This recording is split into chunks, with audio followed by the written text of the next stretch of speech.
Coming up on The Unspeakable Truth, Milwaukee County has plans when it comes to juvenile justice. The multi-million-dollar plans and proposal as the doors set to close on Lincoln Hills. Plus, all eyes on Milwaukee. The Democratic National Convention is coming to town. Find out what you need to do now if you want to cash in big. And did the Dems just lose Wisconsin for the next decade? How the state's spring election may have shaken up politics in the state for years to come. All of this and more on this episode of The Unspeakable Truth. Welcome to The Unspeakable Truth. I'm your host, Kwaku Atrophy. Milwaukee is hot right now. We're talking about politics, we're talking about the DNC, but more importantly, we're talking about just the current elections that just happened. I love talking about politics, but if we're going to talk about the unspeakable truth, we got to bring in the heavy hitters. I'm sitting here with Michael Holt from the Milwaukee Community Journal, Mr. Signifying himself. Thank you for coming to the show. Oh, I'm blessed to be here, bro.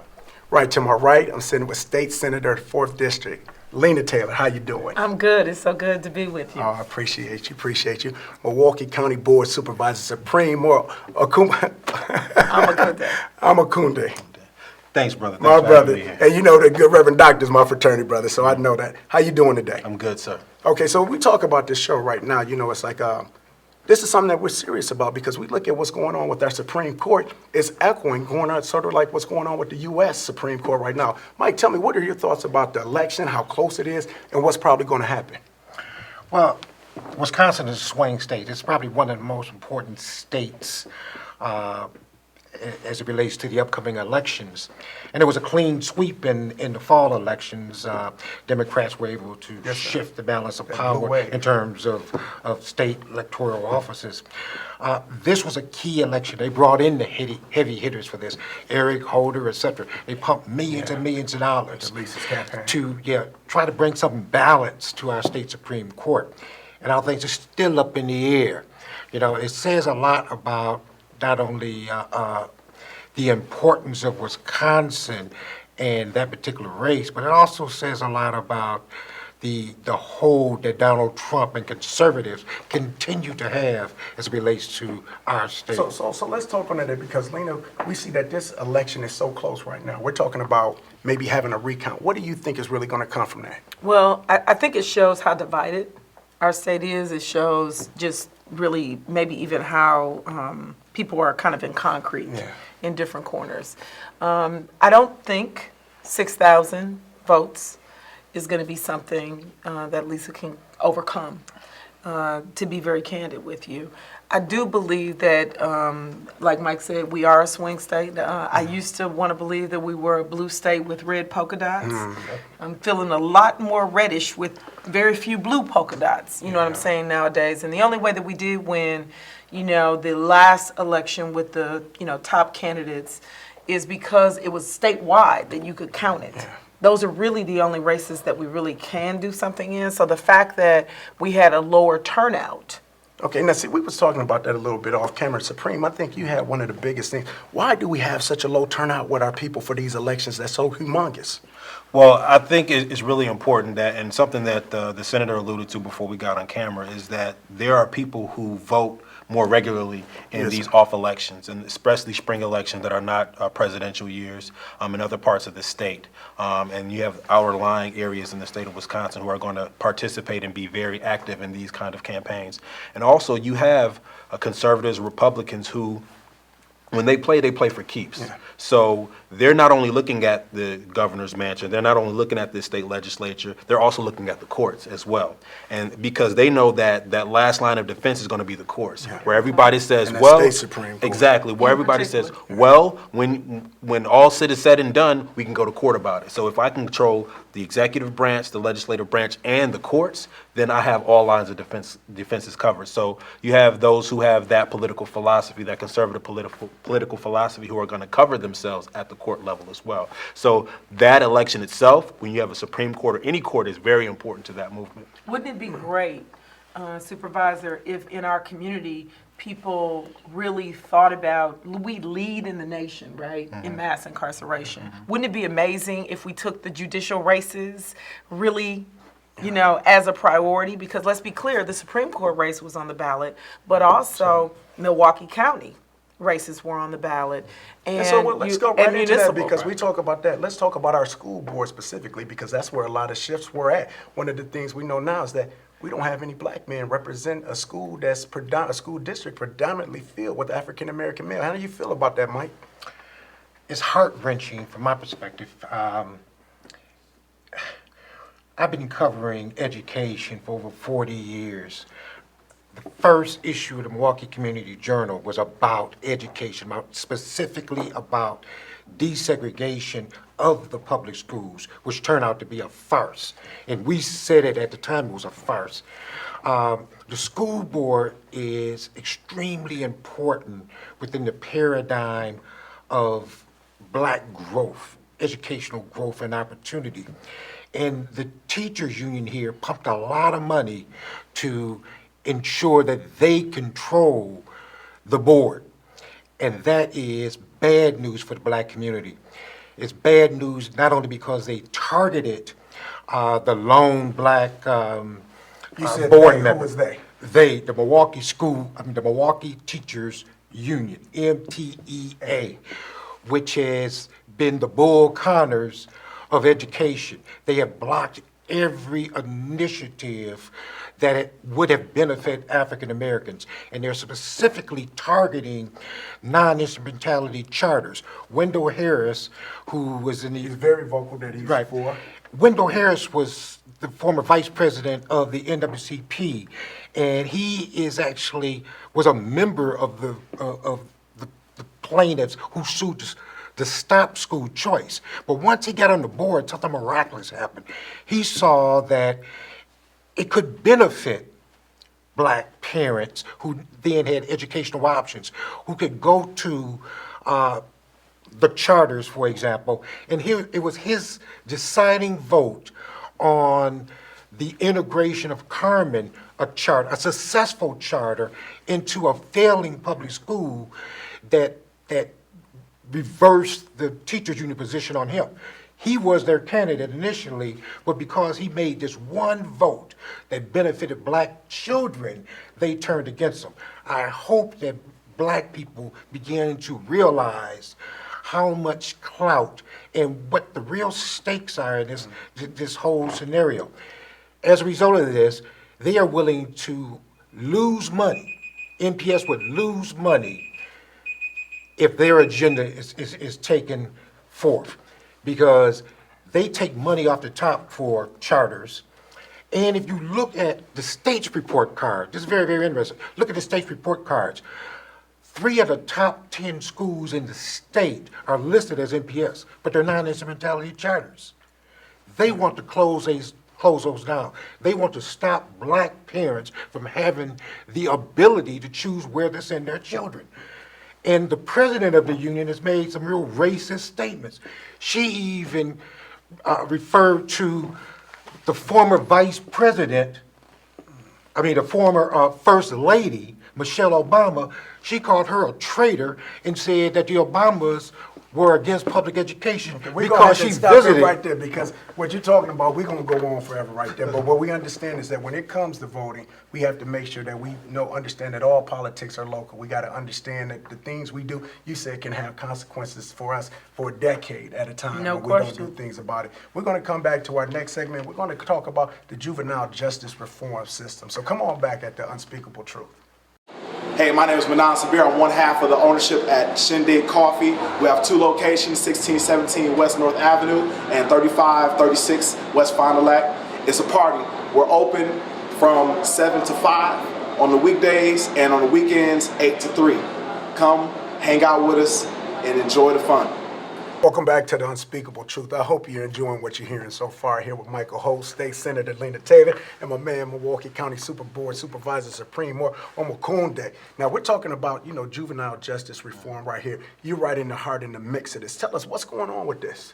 Well, I chair the Committee on Health and Human Needs at Milwaukee County, and the individuals who do juvenile justice in our county report to that committee. And so when Act 185 And explain what Act 185 Act 185 is a piece of legislation that closed Lincoln Hill, Copper Lake, and actually created these regional facilities for our young people to come home to. And so when they closed that, we at Milwaukee County had been working on things for the past 3.5 years on doing some things in Milwaukee County. So what we said was, we want you to kind of emulate what we've been doing here and have a regional facility. So they had what are called SRCCY, Secure Residential Care Centers for Youth, for children and youth. And so we wanted to bring them home, and we had to submit a proposal to the state. Our proposal, it had to be done by March 31st. We submitted ours. That was the deadline. That was the deadline. We submitted ours March 29th. And so we were trying to get a location in the city. However, we, as an arm of the state of Wisconsin, the state gets its first pick. Okay. So they actually picked the location that we were looking at. And so now we're without a location currently. However, we look forward to having one.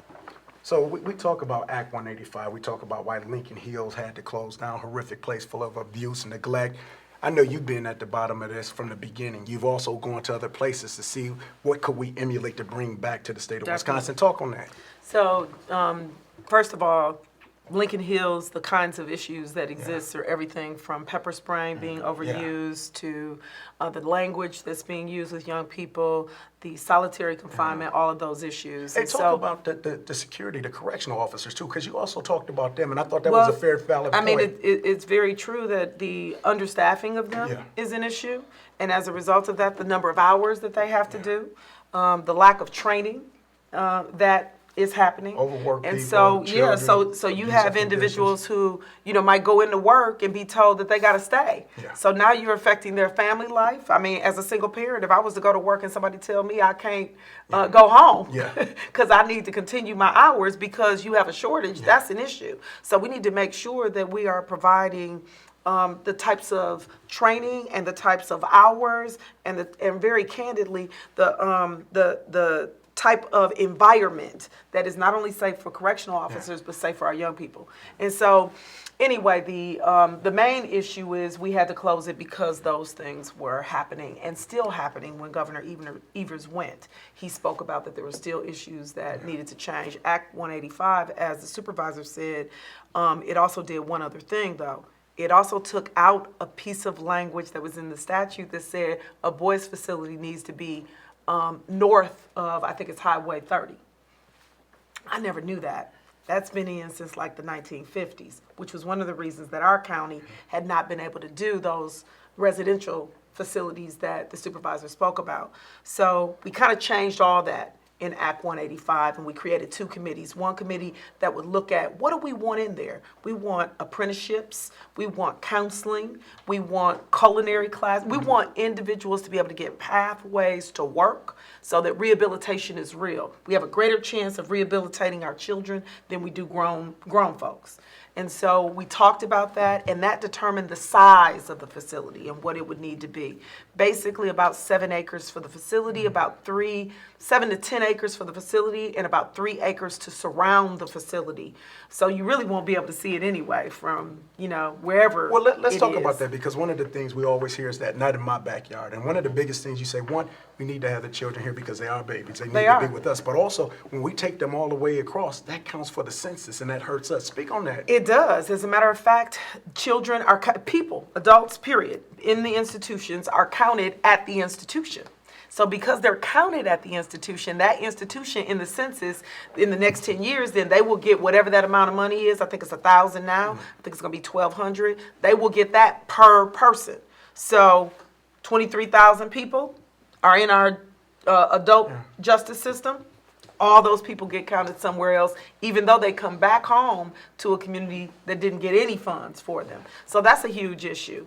And I'll say this to you in regards to the juvenile facility.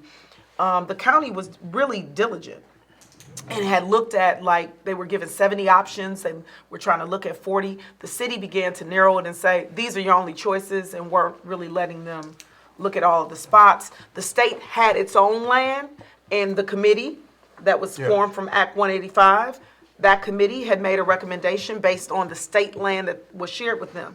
Then the mayor came in, and he and the governor unilaterally decided that they were going to not do what the committee said, not involve the community, not have a hearing to talk about those issues, and unilaterally say, we're going to take that facility that the county was looking at and we're going to use that for a state facility. Well, I have issue with that, whether it's on the east end of my district or the west end.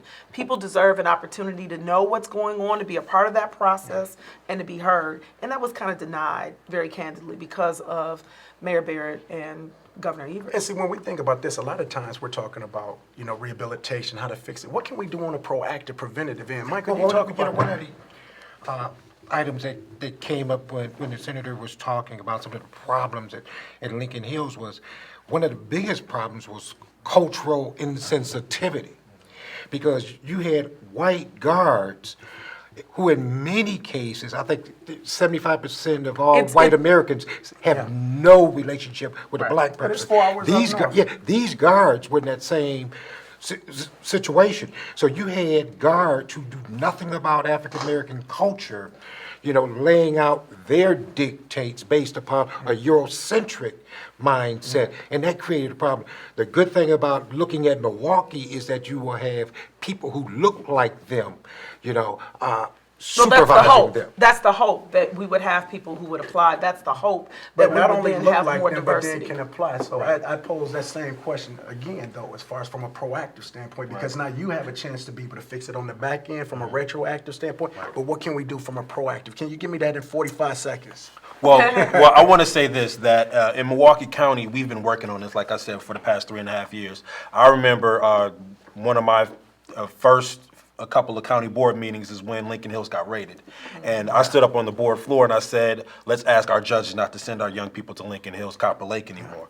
And then there was the question of what was the alternative. The county board set aside $500,000 to actually do something to talk about bringing facilities here, talk about bringing our young people home.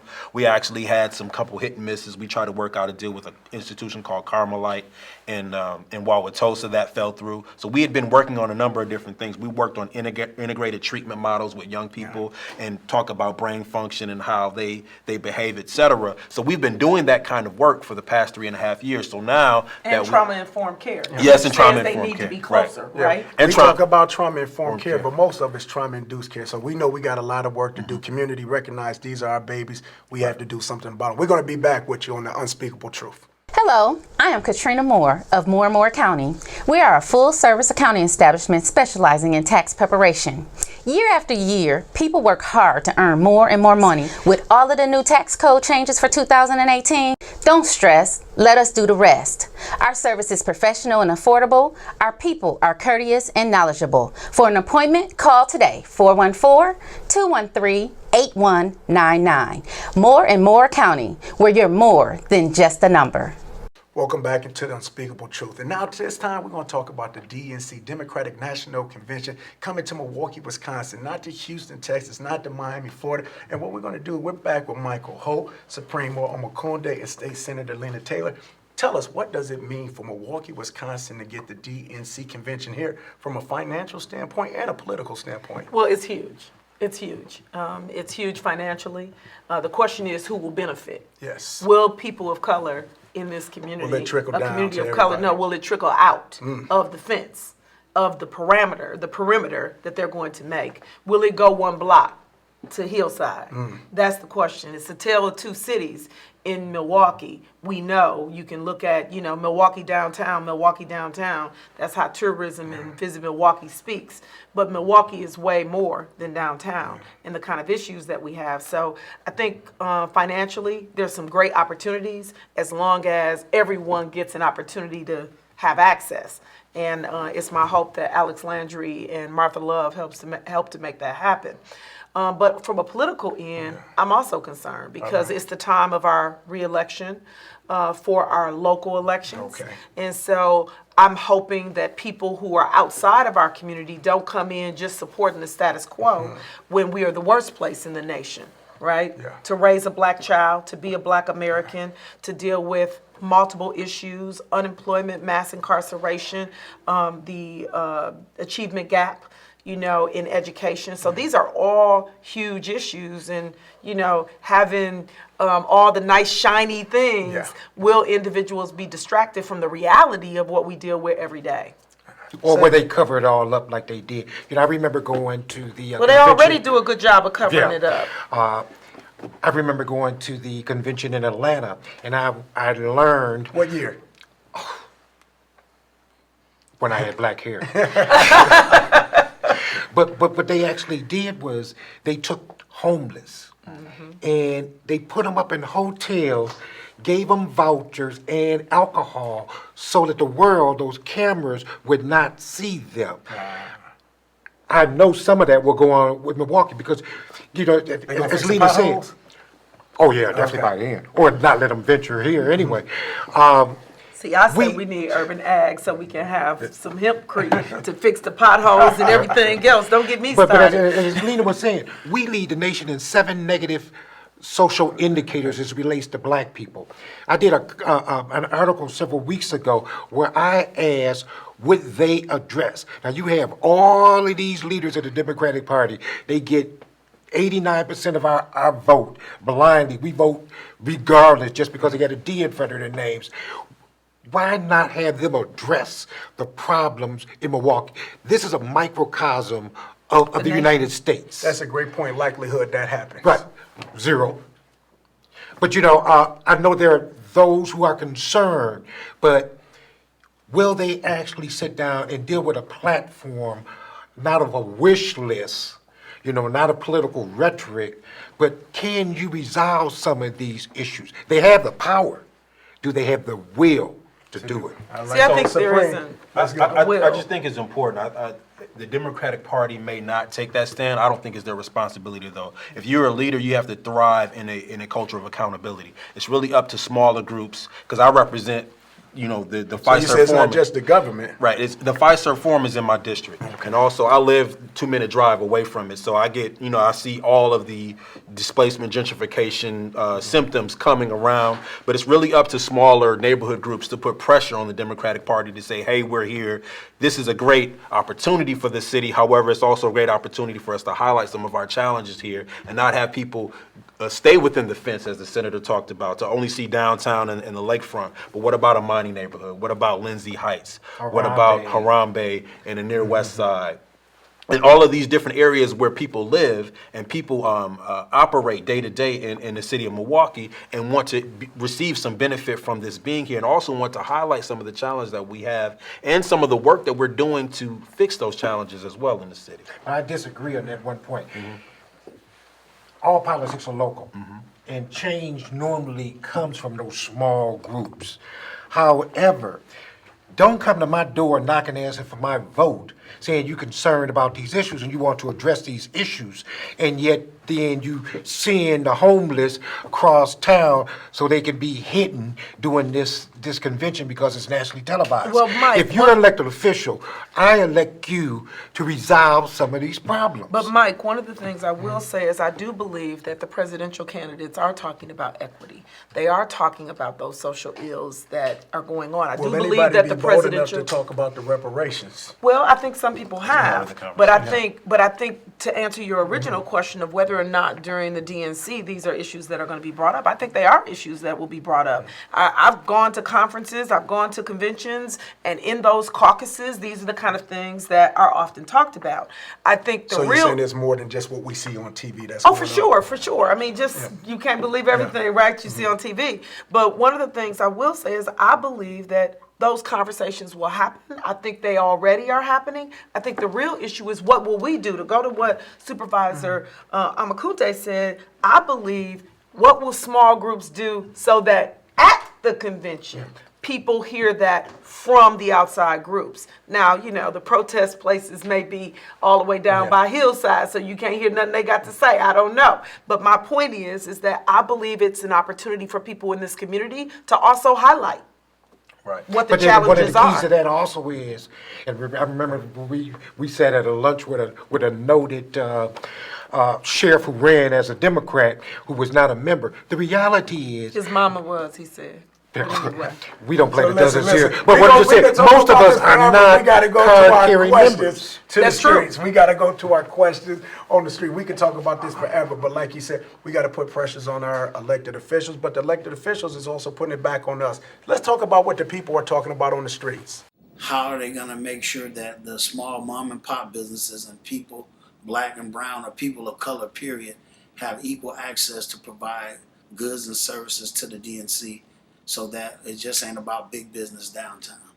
That's a really good question, because I think it's really important that some of our smaller businesses are involved in some of the benefit to the city. I think it's really important that you stay connected to those who are connected, if that makes sense. Individuals like Martha Love, your national representatives like Gwen Moore, Alex Lasry of the Milwaukee Bucks, and also going on the website and making sure that people know what your business is, know what you do, know what it is that you have to offer and what you bring to the table. Yes, because they've had some meetings already where they brought like 75 small businesses together so that people would know how to have access. So there's a way to get on the list. So going to the Democratic National Committee's website so that you can get on that list so that they know, and then how to make sure that you're heard politically. I think, again, to go to what we spoke about earlier, you've got to talk to not only your local electeds, but those individuals who are going to be looking for your vote when they're running for president. What are you going to do for small businesses? How do you see being able to assist us in saying what the challenges are, which happen to mostly be capital So you and got to access take some to it? accountability. It's not just going to happen. You got to make it happen. Yeah, manna is not coming from heaven. Let's go back to the streets for our second question. What efforts or programs, if any, are implemented to include young people and help them understand their power of voting and help educate them with who candidates are and how voting directly affects them? Education, education, education.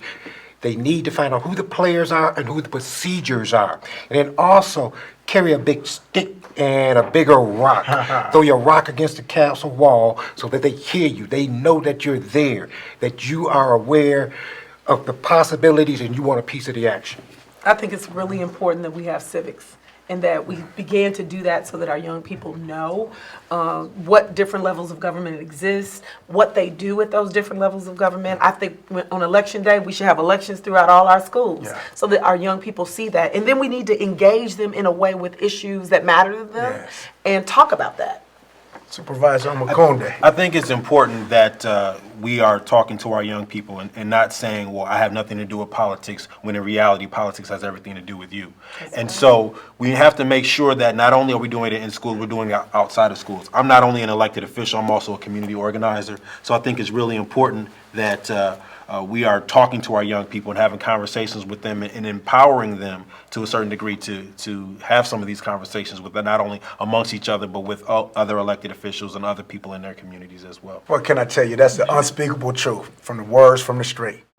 You've reached Nakia Williams at Royal Trinity, located at the Sherman Phoenix Suite 206. I am a Sister Lot consultant. I'm here Monday through Saturday from 10 a.m. to 6 p.m. We'd like to thank you for traveling down this lane of the political atmosphere at the Unspeakable Truth, where we talked about the Democratic National Convention, we talked about juvenile justice reform, and we talked about our politics here. And we say that all politics are local. Some people say, I'm not voting. But let me tell you, everything can be weaponized. When you don't use your weapons, you have nobody to complain about for yourself. I'd like to thank my guests, Michael Holt, State Senator Lena Taylor, and Supreme Moore Omakunde, the County Supervisor, for joining us on The Unspeakable Truth. Join us next week, where we speak nothing but the truth, but we speak it in love.